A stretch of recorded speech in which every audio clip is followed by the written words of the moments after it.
Good morning.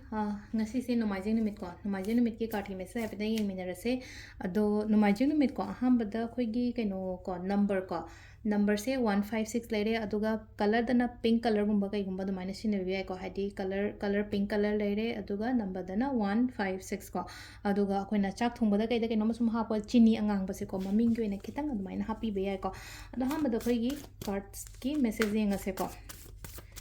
card की message से number 1 consider number 2 consider नत्रगा number 3 consider happy दिंगा से को अहम card से ले रखो इतुका अनिशुभ card ना से ले रहे इतुका अहम सुपर card ना से ले रखो ahamba anishuba ahum suba number 1 number 2 and number 3 ko amma khalase ko ahamba se kanjira anishuba kanjira antraga ahum suba kanjira amma khalase ko hadi first card khan bangai yoina hadi kari energies lake ngasi yoina happy yenga se ko hadi ahamba khan bangai gi la ise ko silai se te ko yet papan ba khot pa ma ma leina ko dumaina gumba leiraga di ngasi se aina chumma ga di aina mangol oiba haba dane samna hada aina landraga di aina joy oiba aina la laga di mi duna ngam gi ba dumaina oina oire ko silai se ko justice and like ko justice se hadi fair oiba decision oiba do se leina ko hadi fair way ban haragadi hadi aina kemta kaidaba mi oragadi aigi favor da loina magla ko khopa dumai toro oigani ko hambe je yet pa khotpa yet laga pallaga leiba thabing khang oi tarago se ngonda phaba dumai toro le ko hambe sina ko ani shuba sina ko silai se अखोगी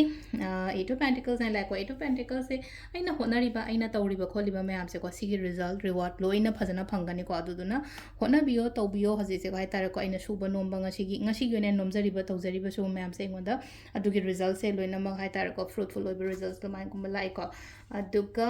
अमासिना को Hadi last की लाइबसिना कितंग Hadi energy से कितंग नुंगाइबा और मन like को हादी कितंग नुंगाइना हादी नुपा मग नुपी मग हादी जगोई छाबगी मोंग दा लेजे को हादी जगोई अदु सिना सि ओइगरे को वर्ल्ड कार्ड हादी कंप्लीट ओइबदो नहांगै थबक लोइददना नत्रगा येलगा पल्लगा लई हारगदि अदुगी थबक तो एंगोंद लोइसनबा खोचनबा दुमाइ तरोगा पिरिको कंप्लीशंस गुंबा कयुंबा दुमाइना ओइना ओइबा अदु को क्लियर ओइबा कंप्लीशंस ओइबा दुमाइ तरोगा अदुगी मोंगदनि को सिलाइसे सिजना कोई कार्ड के मैसेज लेरे को टाइमिंग सिना युगी पुंग तरुका मिनिट 35 दगिना 38 गा मिनिट 3 फाउंग लेरे अदगी मु 12 गा मिनिट 33 देन 2 गा मिनिट 3 फाउंग लेरे अदगी मु 5 गा मिनिट 3 देना 4 गा मिनिट 33 फाउंग लेरे को अदगी मु 12 गा मिनिट 35 देना पुंग 2 गा मिनिट 5 फाउंग लेरे दुगा नोंगालमदाइ गिना 3 गा मिनिट 35 दगिना 5 गा मिनिट 3 फाउंग लेरे को सिजना कोई ngasi ओइना अफबा टाइमिंग को अदु सिदा लेरे अखोई नोमाइजिंग नुमित की कार्ड की मैसेज से को